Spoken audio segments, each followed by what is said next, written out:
Good day, Doctor. We are from Group 7. This is our presentation for Johansson case, the new scorecard system. So this is our team member. So let's start with introduction. As Johansson moved into online business, it faces new challenges and risks like data privacy and cybersecurity. And right now, decisions are made from top with little staff input, which can be unfair and especially with AI tools being used. To fix this, Johansson need to have clear digital rules, ethical guideline, and responsible and strong cybersecurity checks. This builds trust with customer and employees while maintaining and supporting safe and responsible growth.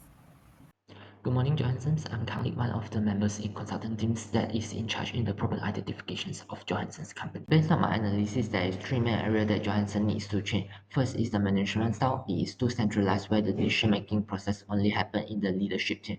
Engagement from employee is matter because it can point out any blind spot in the strategy. For example, if the strategy is too focused on financial but not customer service. Second, the lack of engagement could lead to resistance to change among the employee because they felt the company is not respecting them. This can be seen in the store and regional manager who hired and promoted to especially enhance the financial performance. Some of them is not buying in the new scorecard system because they felt the company is not really appreciate their talents. Next problem is that the customer service measurement system because first Johansson tend to use the one size fit all standard to measure all store manager despite the differences in demographics. This lead to unfairness. For example, within a small store, manager might find more easy to pursue their customer to feel informed and give a good rating. But for a big store, the manager might feel incapable for all customer relationship. Besides, the low response rate can lead to biased data because let's say if only 7% of people fill in the survey, the scoring is merely represent this minority but not majority, which can be a very good or very bad result. Last problem is Johansson shall optimize in e-commerce area. We know that Johansson has put some effort in it, but due to the concern like price war, Johansson choose to further enhance in-store experience.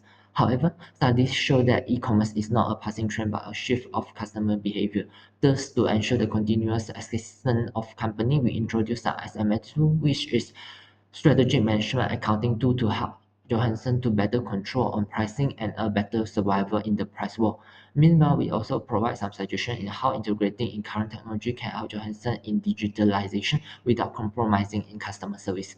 This strategy will better elaborate in next part, and that's all from me. Thank you.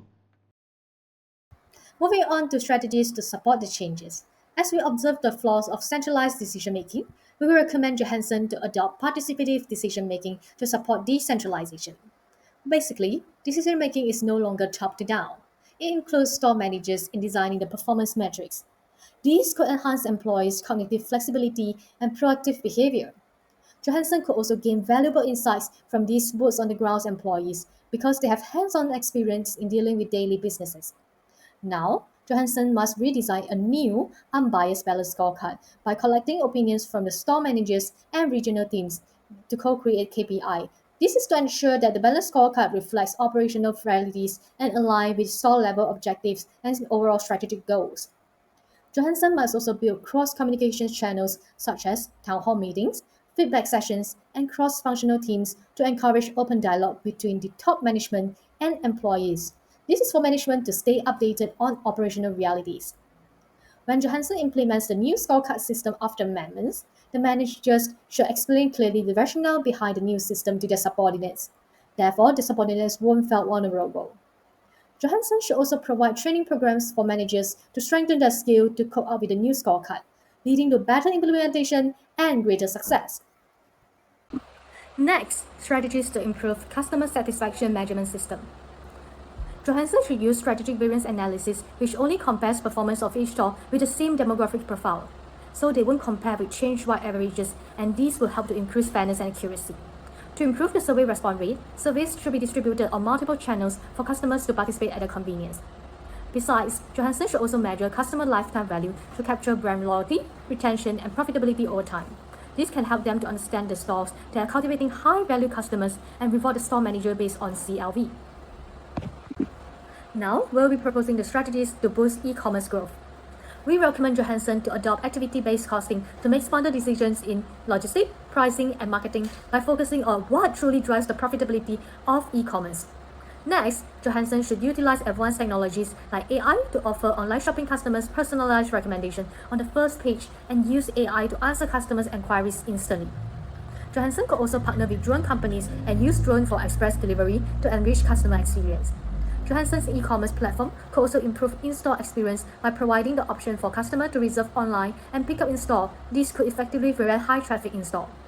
Customer profitability analysis can help Johansson to identify and prioritize profitable customer segments.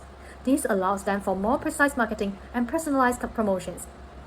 Lastly, targeting costing will also help Johansson to offer online exclusive bundle at customer acceptable prices while maintaining a desired margin. Target costing ensures that e-commerce innovations remain profitable without resorting to price wars. I'll be discussing on how applying environmental, social, and governance, or in short term ESG principle, in areas like strategic planning, organizational structure, and risk management can actually help business create long-term value, build stronger and more resilient operation. Okay, now I will briefly share Johansson's environmental strategy for e-commerce logistics. Firstly, Johansson move into e-commerce offers a unique opportunity to design a green logistics system from the ground up. With growing governance regulation and customer expectation for sustainability, this is not just a responsibility, but it's a competitive edge. Then, using activity-based costing, Johansson can identify wasteful activities like overpackaging, inefficient roads, and excess return. This allows the company to minimize both cost and carbon footprint. To address this issue, Johansson can introduce digital solutions like AI-optimized roads, eco-friendly packaging, and local micro warehousing. They can also provide green options at checkout like slower, greener shipping with loyalty rewards, or in-store pickup to remove delivery impact. Lastly, Johansson ought to track sustainability using KPIs like carbon dioxide per delivery, recyclable packaging percentage, and return to sale percentage. This will guide future investment and link the business to environmental goal in the long term. In summary, this plan allows Johansson to reduce its footprint, meet ESG compliance, and build long-term customer trust in a competitive age. Moving on to Johansson's social sustainability strategy, which is specifically on enhancing employee engagement through participative decision making. Firstly, Johansson is currently facing serious employee motivation issues due to its highly centralized management style. Policies like performance measure and scorecard were introduced without staff consultation, leaving store managers such as Jack Clark feeling powerless and also misjudged. To balance this, Johansson has to implement participative decision making. This is the process of engaging employees in setting performance measures that reflects their store's unique realities. Employees advisory boards and suggestion systems are some of the mechanisms that can be applied to achieve contribution. This method encourages social sustainability by allowing psychological safety and trust. Research shows that when employees feel heard, they talk more openly and stay committed even with radical changes like digital transformation. Ultimately, Johansson needs to track employees' engagement metrics like feedback response rate and internal promotion rates and report on the decision impact of feedback. This not only builds trust but also deepens organizational culture for long-term success. So that is all from me. Thank you. Okay, now I'll explain the ethical consideration on governance part. To support its move to online business, Johansson must take a strong step to manage the digital risk. The most important solution is to set up digital governance framework. This framework will clearly explain how customer data is collected, stored, and used to ensure privacy, consent, and fairness. It also includes ethical guidelines for use AI tools like chatbots or facial recognition and ensure it is reviewed regularly for bias. Johansson also formed a data ethics committee to audit digital tools and make sure all technology used for employer or customer evaluation is fair and accurate. From the management accounting view, Johansson should track this effort through its balanced scorecard with KPIs such as staff training in digital ethics and system audits. Finally, strong cybersecurity practice must be included, like tracking system checks and response time. The solution not only reduce risk but also build trust as Johansson grows responsibly in digital space. Good morning everyone, I am Sam Eileen and today I'm going to brief you on the new balance scorecard system for Johansson's. So first, let's look at the financial aspect of Johansson. Johansson aims to enhance revenue of the high-performance store. Therefore, we suggest Johansson to measure the same-store sales growth, store-level sales target achievement rates, average sales per transactions, and last, the sales conversion rates.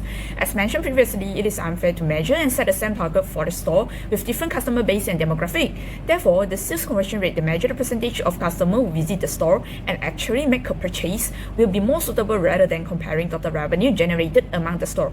Next, Johansson also aim to increase the ROI on customer service investment. So, customer lifetime value and the share of sales from returning customers will be the important metrics to be measured. Also, Johansson wants to drive more sales through the e-commerce. Therefore, we suggest Johansson to focus on the share of sales from omnichannel and digital sales conversion rates. Lastly, Johansson wants to maximize the profitability by optimizing demographic target. So we suggest Johansson to focus on the revenue from different customer segments to foster the short-term value and customer lifetime value by segment to highlight the long-term value as well as the segmental sales conversion rates. Moving on to the customer aspect, Johansson aims to increase customer engagement and feedback rate. However, one of the problems facing by Johansson is the result of customer survey is meaningless and inaccurate due to the small sample size. Therefore, I will suggest Johansson to focus on the ratio of customer response for every 1,000 transactions in order to ease the problem by minimizing the data barrier risk. A low ratio signal insufficient sampling and more effort should be made to increase the customer response. Next, Johansson also want to promote sustainable customer choice. Therefore, I would recommend Johansson to focus on the percentage of customers that opt for green delivery and the number of sustainable products being returned to assess the customer willingness and ability to adapt to a more eco-friendly delivery method and product. Next, Johansson want to improve the omni-channel satisfaction. Therefore, Johansson should focus on the Net Promoter Score by channel, customer effort score for channel transitions, and percentage of customer using multiple channels. Lastly, in order to reduce the negative customer experience, Johansson should concern with the customer complaint rates on the same issue and average time awaiting for problem solutions. Moving on to the internal business, Johansson has 4 main goals. Firstly, to enhance the customer service consistency, Johansson is suggested to use the indicator like the variance in service rating across store. Second, to optimize the customer feedback process, Johansson should track the bias in feedback and changes in the Net Promoter Score, as well as how well survey questions are tailored to different demographics.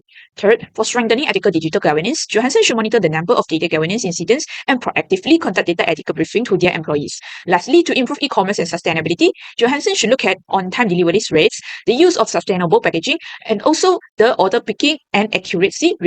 Next, let's move to the last category, which is innovation and learning. There are 3 key goals here. First, in order to foster a participative decision-making culture, Johansson can use the indicators such as the number of employee suggestions implemented and the rate of reduction in resistance to change. A key lead indicator is the number of employee feedback section held. Second, Johansson aims to promote the sustainability awareness among their employees. This is measured through the reduction in packaging waste, as well as the number of sustainability-related program and employee participation rates in these programs. Lastly, to encourage the innovation in customer experience, Johansson is suggested to track post-innovation repurchase rates and changes in customer engagements. The availability of budget for innovation workshop is another important metric. In a nutshell, Johansson has faced a lot of challenges internally, for example, centralized management style, and also externally, like challenges from e-commerce. But with our analysis and strategies, we believe that Johansson could not only be the leading company, but also the role model of the industry. That's all from our consultant group. Thank you.